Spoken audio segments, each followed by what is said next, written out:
मोर YouTube channel सकलोके आको स्वागतम जानाइছোঁ। जोৱা एपिसोडत आमी रासायनिक बिक्रिया, रासायनिक समीकरण, रासायनिक परिवर्तনৰ বিষয়ে आलोचना কৰিছোঁ। আজি আমি দশম শ্ৰেণীৰ অন্য এটা নতুন চেপ্টাৰ আৰম্ভ কৰিম। চেপ্টাৰটো হৈছে এচিড, ক্ষাৰক আৰু লৱণ। দশম শ্ৰেণীৰ ছাত্ৰ ছাত্ৰী পেজ নম্বৰ 17 পৰা এই পাঠটো আৰম্ভ হৈছে। আমি ইতিমধ্যে আগৰ ক্লাছত আমি পাই আহিছোঁ যে এচিড আৰু ক্ষাৰ, এচিডৰ সোৱাদ আৰু ক্ষাৰৰ সোৱাদ আমি বেলেগ বেলেগ গম পাই আহিছোঁ। আমাৰ ছাত্ৰ ছাত্ৰীসকলে এচিডৰ সোৱাদটো গম পাইছে, ক্ষাৰৰ সোৱাদটো গম পাইছে। এচিডৰ সোৱাদ আছিল টেঙা আৰু ক্ষাৰৰ সোৱাদ আছিল তিতা। তেওঁলোকে দৈনন্দিন জীৱনত বিভিন্ন ধৰণৰ ফল মূল, তেঁতেলী, নেমু, তাৰপিছত কেঁচা আম, বিভিন্ন ধৰণৰ ফল মূল খাই থাকে যিবিলাকৰ সোৱাদ টেঙা, আৰু এইবিলাকত যে এচিড থাকে এইখিনি আমাৰ ছাত্ৰ ছাত্ৰীসকলে গম পায়। তাৰপিছত কিছুমান তিতাজাতীয় বস্তু, আমলখি, হৰিতকী বুলি কোৱা হয়, শিলিখা বুলি কোৱা হয়, শিলিখা, তাৰপিছত তেনেকুৱা ধৰণৰ খাদ্য, ফল মূল যিবিলাকৰ সোৱাদ তিতা তাত ক্ষাৰ থকা বুলি আমি অনুমান কৰোঁ। কলগছৰ ডিল, কলডিল ইত্যাদিবিলাক ক্ষাৰৰ উৎস। তো আমাৰ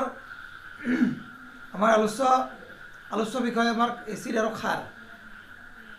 তো আমি সাধাৰণতে আমি এচিড বুলিলে আমি কি বুজি পাওঁ আৰু ক্ষাৰ বুলিলে আমি কি বুজি পাওঁ। আগৰ শ্ৰেণীত পাই অহা এচিড আৰু ক্ষাৰৰ বিষয়ে আমি এইবাৰ ৰাসায়নিকভাৱে, আভ্যন্তৰীণভাৱে আমি এচিড কাক কোৱা হয়, ক্ষাৰ কাক কোৱা হয়, সেই বিষয়ে আমি আলোচনা কৰিম। তো আমি পোনপটীয়াভাৱে প্ৰথমতে আহোঁ আমি এচিডনো কাক বোলে। তো এচিড এনেকুৱা এটা ৰাসায়নিক দ্ৰব্য, যিটো দ্ৰব্যই জলীয় দ্ৰৱত হাইড্ৰজেন আয়ন উৎপন্ন কৰিব পাৰে।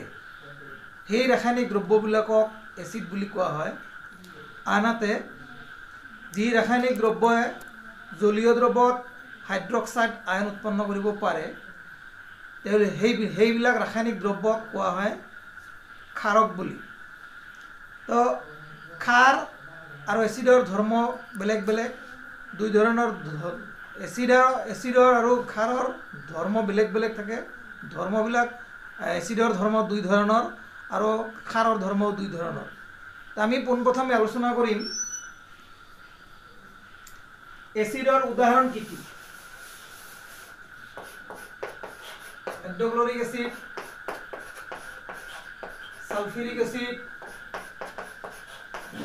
নাইট্ৰিক এচিড,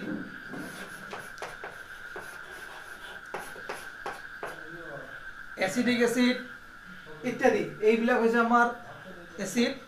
আৰু ক্ষাৰৰ উদাহৰণ হৈছে আমাৰ potassium hydroxide, sodium hydroxide, magnesium hydroxide,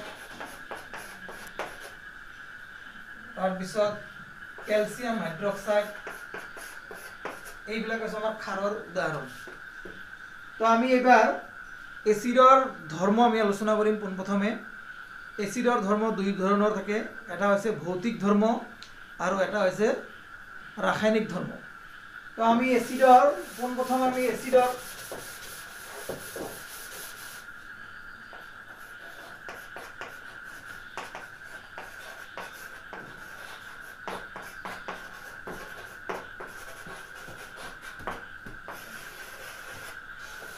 আমি এচিডৰ ভৌতিক ধৰ্মৰ বিষয়ে আলোচনা কৰিম পোনপ্ৰথমে।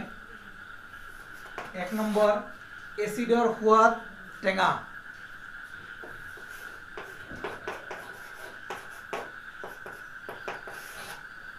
এচিড হাতেৰে চুলে জ্বলন অনুভৱ হয়।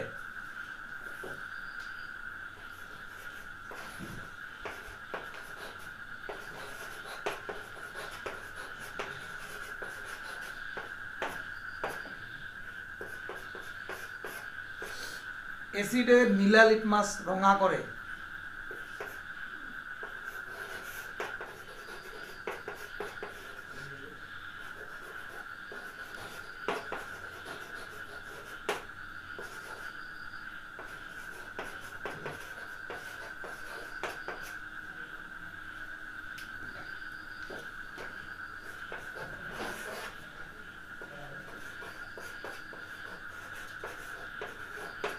4 নম্বৰ হয় এচিডে ক্ষাৰক প্ৰশমিত কৰে।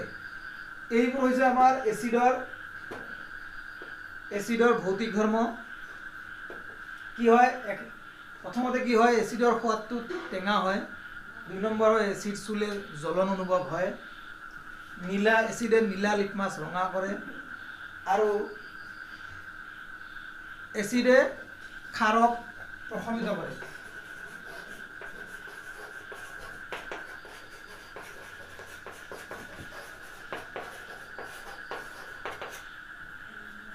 এইখিনি হৈছে আমাৰ এচিডৰ ভৌতিক ধৰ্ম। তাৰপিছত আহিব আমাৰ ক্ষাৰৰ ভৌতিক ধৰ্ম।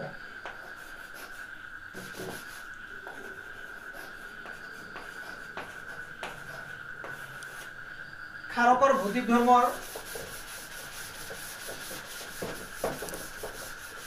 প্ৰথমতে আছে আমাৰ ক্ষাৰৰ সোৱাদ তিতা। ক্ষাৰ চুলে পিছল পিছল অনুভৱ হয়।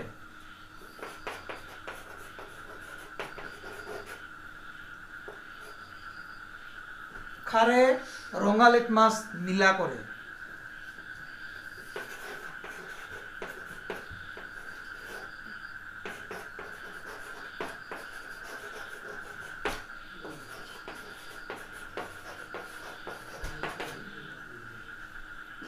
আৰু ক্ষাৰে এচিডক প্ৰশমিত কৰে বা এচিডৰ কামটো নোহোৱা কৰে। এইকেইটা হৈছে আমাৰ থুলমূলভাৱে এইকেইটা হৈছে আমাৰ ক্ষাৰকৰ ভৌতিক ধৰ্ম। এতিয়া আমাৰ এইটো আলোচনা কৰাৰ উদ্দেশ্য এইটো হৈছে যে আমাৰ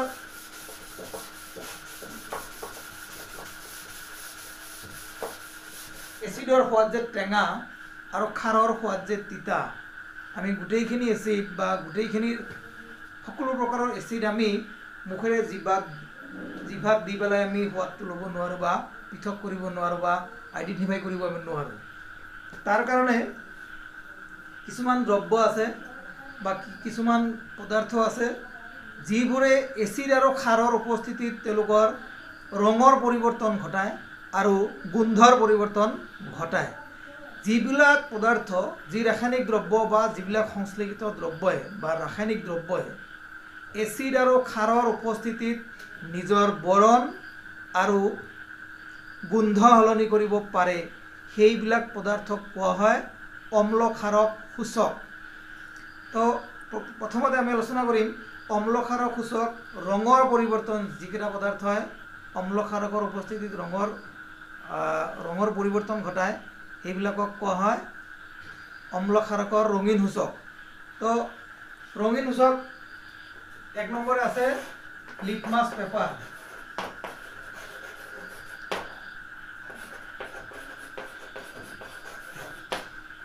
এই লিটমাছ পেপাৰক আমি সচৰাচৰ পৰীক্ষাগাৰত এচিড আৰু ক্ষাৰক চিনাক্ত কৰাৰ কাৰণে আমি ব্যৱহাৰ কৰোঁ।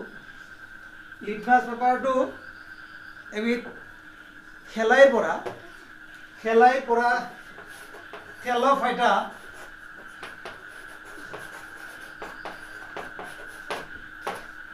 তেলপাইটা বৰ্গৰ শেলাইৰ পৰা লিটমাছ পেপাৰটো বনোৱা হয় বা তৈয়াৰ কৰা হয়, যিটোৱে এচিড আৰু ক্ষাৰৰ উপস্থিতিত নিজৰ ৰং সলনি কৰিব পাৰে। এতিয়া এচিডে কি কৰে? এচিডে লিটমাছ পেপাৰক সদায় ৰঙা কৰে আৰু ক্ষাৰে লিটমাছ পেপাৰক সদায় নীলা কৰে।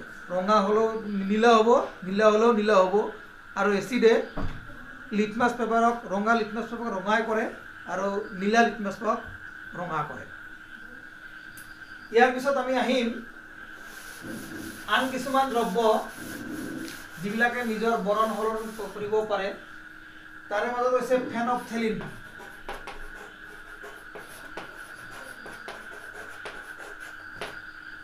ফেনপথেলিন নামৰ দ্ৰব্যটোৱে কি এচিড আৰু ক্ষাৰৰ উপস্থিতিত নিজৰ বৰণ সলনি কৰিব পাৰে। তাৰপিছত আছে আমাৰ মিথাইল অৰেঞ্জ।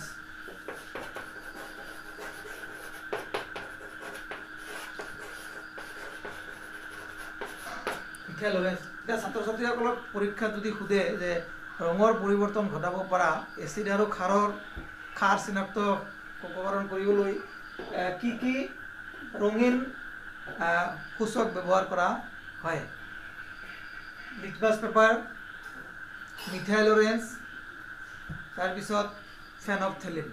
কমচে কম এইখিনি আমাৰ চিলেবাছত আছে, এইখিনি জানিলেই হ'ব আমাৰ। তাৰপিছত আমি আহিম অলফেক্টৰী সূচক। অলফেক্টৰী মানে গোন্ধ পৰিৱৰ্তন কৰিব পৰা সূচক, যিবিলাক পদাৰ্থই এচিড আৰু ক্ষাৰৰ উপস্থিতিত নিজৰ গোন্ধ সলনি কৰিব পাৰে, সেইবিলাক পদাৰ্থক কোৱা হয় ঘ্ৰাণেন্দ্ৰিক সূচক বা অলফেক্টৰী ইণ্ডিকেটৰ বুলি কোৱা হয়। অলফেক্টৰী ইণ্ডিকেটৰৰ মাজত আছে আমাৰ পিঁয়াজ, 1 নম্বৰ আছে পিঁয়াজ, 2 নম্বৰ আছে ভিনাইল,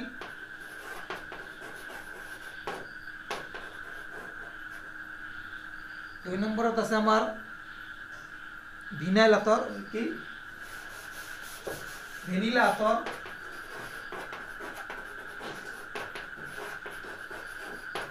লং তেল,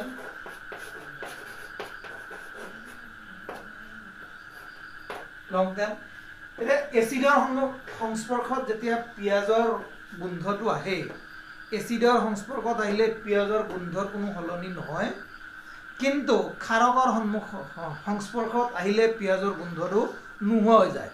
ইয়াৰ পৰা আমি বুজিব পাৰি যে এইটো ক্ষাৰ, এইটো এচিড। গোন্ধ যদি সলনি নহয় তেনেহ'লে বুজি পাম যে এইটো এটা এচিড, আম্লিক জাতীয় পদাৰ্থ।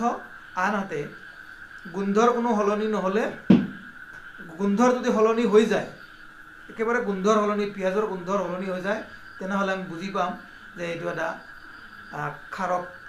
তাৰপিছত ভেনিলা আতৰ, ভেনিলা আতৰটো এনেকুৱা একে ধৰণৰ ধৰ্ম দেখুৱায়।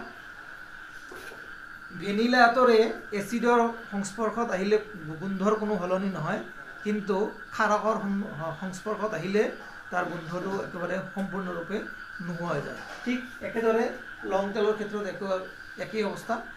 এচিডৰ সংস্পৰ্শত আহিলে লং তেলৰ কোনো গোন্ধ সলনি নহয়, কিন্তু ক্ষাৰকৰ সন্মুখত আহিলে বা সংস্পৰ্শত আহিলে লং তেলৰ গোন্ধটো সম্পূৰ্ণৰূপে নোহোৱা হৈ যায়।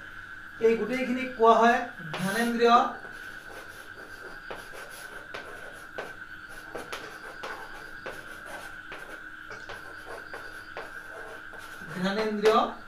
সূচক। এইকেইটা পদাৰ্থৰ দ্বাৰা আমি কোনটো পদাৰ্থ আম্লিক আৰু কোনটো পদাৰ্থ ক্ষাৰকীয় বা কোনটো অম্ল আৰু কোনটো ক্ষাৰক আমি চিনাক্ত কৰিব পাৰিম। ইয়াৰ পাছত আমি আহিম ছাত্ৰ ছাত্ৰীসকল, ইয়াৰ পাছত আমি আহিম এচিডৰ ৰাসায়নিক ধৰ্ম। কি কি ৰাসায়নিক ধৰ্ম আছে?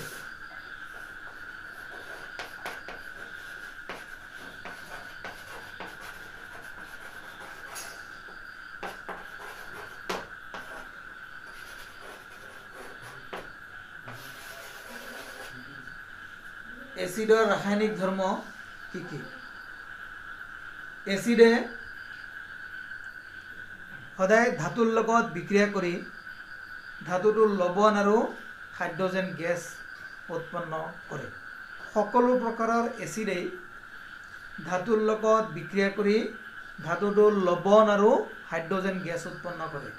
যেনেকুৱা আমাৰ উদাহৰণ আছিল, এটা উদাহৰণ লৈছিলোঁ আমি এচিড হাইড্ৰক্লৰিক এচিড HCl। HClক যদি আমি সোডিয়াম ধাতুৰ লগত বিক্ৰিয়া ঘটাম, তেতিয়া সোডিয়াম ক্লৰাইড নামৰ লৱণ উৎপন্ন হ'ব আৰু হাইড্ৰজেন গেছ উৎপন্ন হ'ব।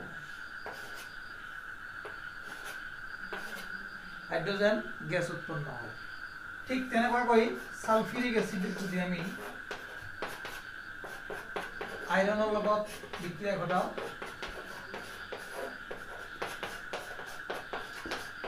ফেৰাছ সালফেট নামৰ লৱণ উৎপন্ন হ'ব আৰু হাইড্ৰজেন গেছ উৎপন্ন হ'ব। ঠিক তেনেকুৱাকৈ নাইট্ৰিক এচিডক যদি আমি পটাছিয়ামৰ লগত বিক্ৰিয়া ঘটাও, পটাছিয়াম নাইট্ৰেট আৰু হাইড্ৰজেন গেছ উৎপন্ন হ'ব। তো আমি এক কথাত কি ক'ব পাৰি? আমি যদি এক কথাত লিখো যে এচিড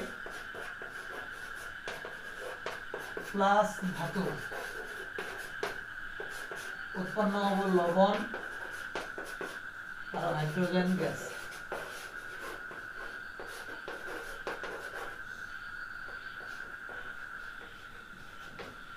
ছাত্র ছাত্রীসকল এই ফ্রেমটো ছাত্র ছাত্রীসকলে মনত ৰাখিব লাগিব।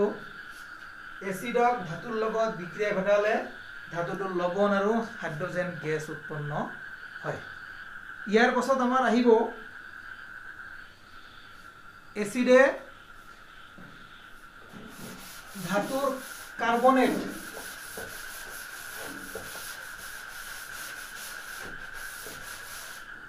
এচিডৰ 2 নম্বৰ ধৰ্ম হৈছে ধাতুৰ কাৰ্বনেট বা ধাতুৰ হাইড্ৰোজেন কাৰ্বনেট বা বাইকাৰ্বনেটৰ লগত বিক্ৰিয়া কৰি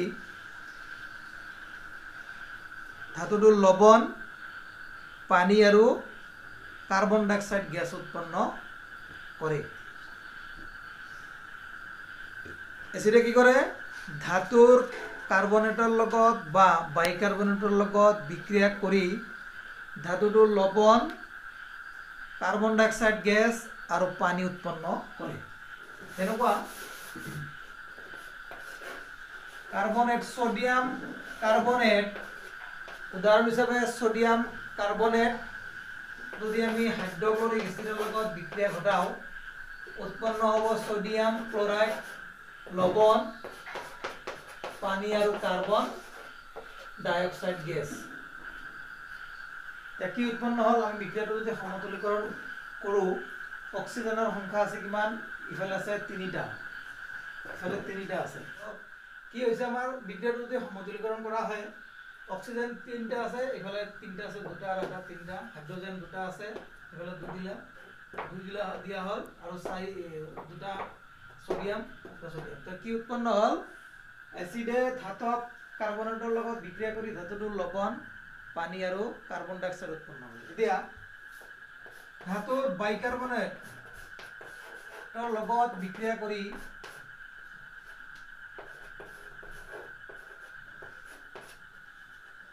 যদি সালফিউৰিক এচিডক সোডিয়াম বাইকাৰ্বনেটৰ লগত বিক্ৰিয়া ঘটোৱা হয় তেতিয়া উৎপন্ন হ'ব সোডিয়াম সালফেট পানী আৰু কাৰ্বন ডাই অক্সাইড। এই বিক্ৰিয়াটো সমতুলীকৰণ কৰে সোডিয়াম বাইকাৰ্বনেট আৰু সালফিউৰিক এচিডৰ মাজত যেতিয়া বিক্ৰিয়া ঘটোৱা হয় তেতিয়া সোডিয়াম সালফেট পানী আৰু কাৰ্বন ডাই অক্সাইড গেছ উৎপন্ন হয়। বিক্ৰিয়াটো সমতুলীকৰণ কৰিলে ইয়াত 2টা 2 তো আমি দেখিবলৈ পালো সোডিয়াম ধাতব কাৰ্বনেট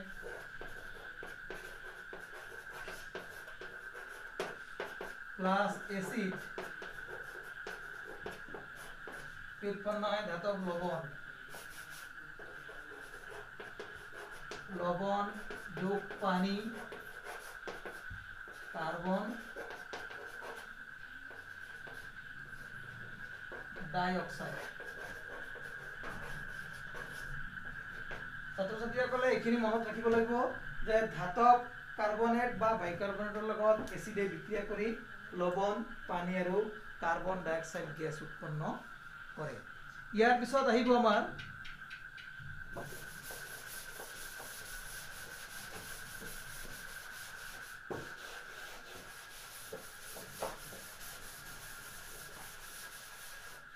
এচিডে ধাতব অক্সাইডৰ লগত কি ধৰণে বিক্ৰিয়া কৰে। দেখা গৈছে যে এচিডে ধাতব অক্সাইডৰ লগত বিক্ৰিয়া কৰি ধাতুটোৰ লবণ আৰু পানী উৎপন্ন কৰে। উদাহৰণস্বৰূপে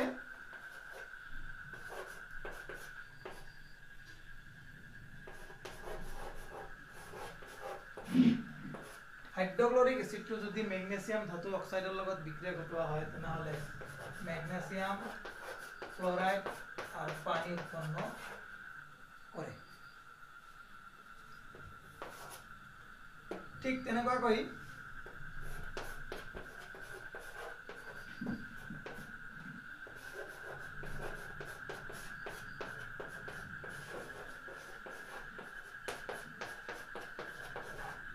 ক্যালসিয়াম হাইড্ৰক্সাইডে সালফিউৰিক এচিডৰ লগত বিক্ৰিয়া কৰি ক্যালসিয়াম সালফেট আৰু পানী উৎপন্ন কৰে। এতিয়া আমি একমুখে কি ক'ব পাৰি যে এচিডে ধাতুৰ অক্সাইডৰ লগত বিক্ৰিয়া কৰি লৱণ আৰু পানী উৎপন্ন কৰে। 3 নম্বৰ আছে, তাৰ পাছত 4 নম্বৰ বিক্ৰিয়াটো আছে আমাৰ এচিডে ক্ষাৰৰ লগত বিক্ৰিয়া কৰি ধাতুৰ লৱণ আৰু পানী উৎপন্ন কৰে। অৰ্থাৎ পানী উৎপন্ন হৈছে মানে কি দ্ৰৱটো আম্লিক নহয় ক্ষাৰীয় নহয়। তেনেহ'লে এইটোৰ বিক্ৰিয়াৰ দ্বাৰাই বুজা যায় এচিড আৰু ক্ষাৰে পৰস্পৰ ইটোৱে সিটোৰ গুণাগুণ নোহোৱা কৰে, প্ৰশমিত কৰে। তো উদাহৰণ হিচাপে লওঁ আমি হাইড্ৰক্লৰিক এচিড আৰু সোডিয়াম হাইড্ৰক্সাইডৰ মাজত বিক্ৰিয়া ঘটালে সোডিয়াম ক্লৰাইড আৰু পানী উৎপন্ন হয়। ঠিক তেনেকুৱাকৈ মেগনেছিয়াম অক্সাইডৰ লগত সালফিউৰিক এচিডৰ বিক্ৰিয়া ঘটালে মেগনেছিয়াম সালফেট আৰু পানী উৎপন্ন হয়। যেহেতু পানী এবিধ প্ৰশমন দ্ৰব্য আৰু এচিড আৰু ক্ষাৰে পৰস্পৰৰ লগত বিক্ৰিয়া কৰি লৱণ আৰু পানী উৎপন্ন কৰিছে, তেনেহ'লে এই বিক্ৰিয়াজাত পদাৰ্থটো কোনো আম্লিক নহয় ক্ষাৰীয় নহয়। অৰ্থাৎ এই বিক্ৰিয়াজাত পদাৰ্থটো হৈছে এটা প্ৰশমন দ্ৰৱ বা প্ৰশমন যৌগ। সেইকাৰণে এই বিক্ৰিয়াটোক কোৱা হয় প্ৰশমন বিক্ৰিয়া। অৰ্থাৎ যি ৰাসায়নিক বিক্ৰিয়াই অম্ল আৰু ক্ষাৰৰ মাজত বিক্ৰিয়া ঘটি অম্লই ক্ষাৰৰ গুণ ক্ষাৰে অম্লৰ গুণ নোহোৱা কৰি লৱণ আৰু পানী উৎপন্ন কৰে, সেই ৰাসায়নিক বিক্ৰিয়াক কোৱা হয় প্ৰশমন বিক্ৰিয়া। ইয়াৰ আগত যিটো আমি বিক্ৰিয়া চালোঁ যে এচিডে ক্ষাৰৰ লগত ধাতব অক্সাইডৰ লগত বিক্ৰিয়া কৰি লৱণ আৰু পানী উৎপন্ন কৰিছে। এতিয়া আমি নিশ্চয়ভাৱে এই পৰীক্ষাটোৰ দ্বাৰা বা এই বিক্ৰিয়াটোৰ দ্বাৰা আমি ডাঠি ক'ব পাৰোঁ যে ধাতব অক্সাইডবোৰ ক্ষাৰধৰ্মী। যাতে পৰীক্ষাত যদি আহে যে ধাতব অক্সাইডবোৰ যে ক্ষাৰধৰ্মী, কিদৰে প্ৰমাণ কৰিব? তো ছাত্ৰ ছাত্ৰীসকল এটা বস্তু আমি জানি লওঁ যে এচিড আৰু ক্ষাৰৰ মাজত বিক্ৰিয়া ঘটি লৱণ আৰু পানী উৎপন্ন হয় আৰু সেই বিক্ৰিয়াটোক কোৱা হয় প্ৰশমন বিক্ৰিয়া। এতিয়া প্ৰশমন বিক্ৰিয়া এটা হ'বলৈ হ'লে বিক্ৰিয়াজাত পদাৰ্থ প্ৰশমিত হ'বলৈ হ'লে এটা পদাৰ্থ বিক্ৰিয়ক পদাৰ্থৰ এটা পদাৰ্থ ক্ষাৰ হ'ব লাগিব আৰু আনটো পদাৰ্থ অম্ল হ'ব লাগিব। এতিয়া যেহেতু অম্লই বা এচিডে ধাতব অক্সাইডৰ লগত বিক্ৰিয়া ঘটি লৱণ আৰু পানী উৎপন্ন কৰিছে, তেনেহ'লে এচিডটোতো এচিডেই অম্লই হয়, তেনেহ'লে দ্বিতীয় বিক্ৰিয়ক পদাৰ্থটো নিশ্চয় ক্ষাৰ হ'ব লাগিব বা ক্ষাৰধৰ্মী হ'ব লাগিব। তো ইয়াৰ পৰাই প্ৰমাণ হয় যে ধাতব অক্সাইডবোৰ ক্ষাৰধৰ্মী।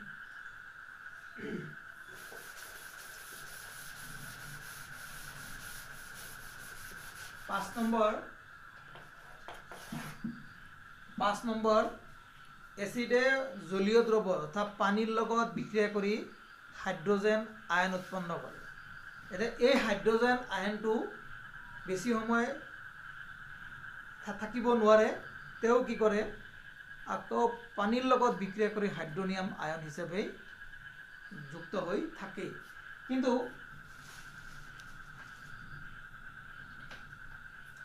এচিডৰ ধৰ্মই হৈছে আমাৰ হাইড্ৰজেন আয়ন। গতিকে যেতিয়া এচিডক পানীৰ লগত বিক্ৰিয়া ঘটোৱা হয়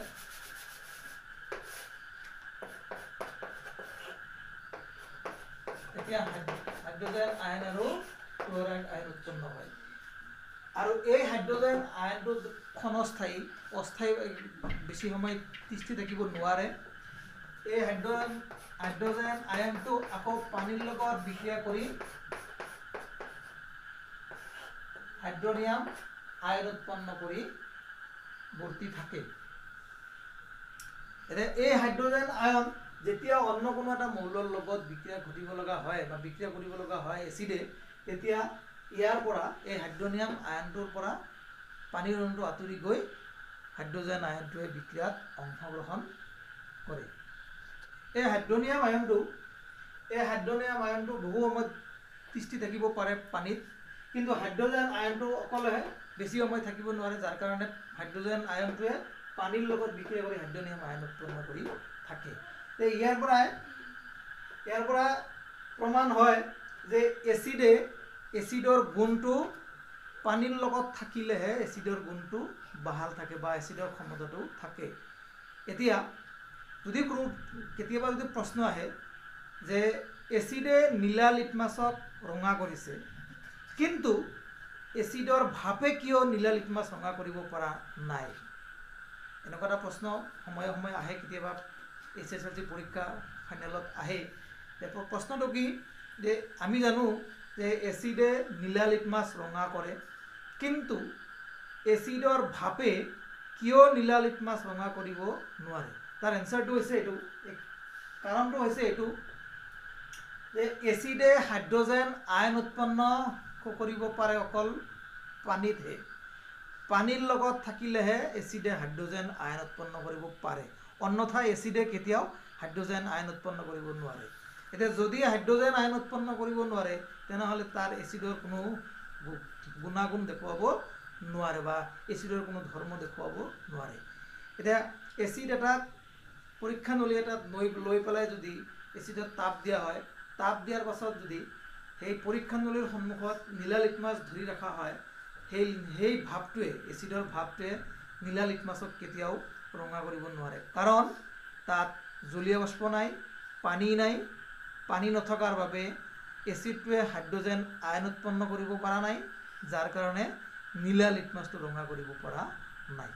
তো ছাত্ৰ ছাত্ৰীসকল, এই বিক্ৰিয়াসমূহ আমি লিখি আছোঁ যে এই বিক্ৰিয়াসমূহ ছাত্ৰ ছাত্ৰীসকল এই ভিডিঅ'টো চোৱাৰ সময়ত কাগজ কলম লৈ পেলাই লগে লগে লিখিবলৈ চেষ্টা কৰিব লাগিব, তেতিয়াহে মনত থাকি যাব আৰু বুজি পোৱাত সহজ হ'ব।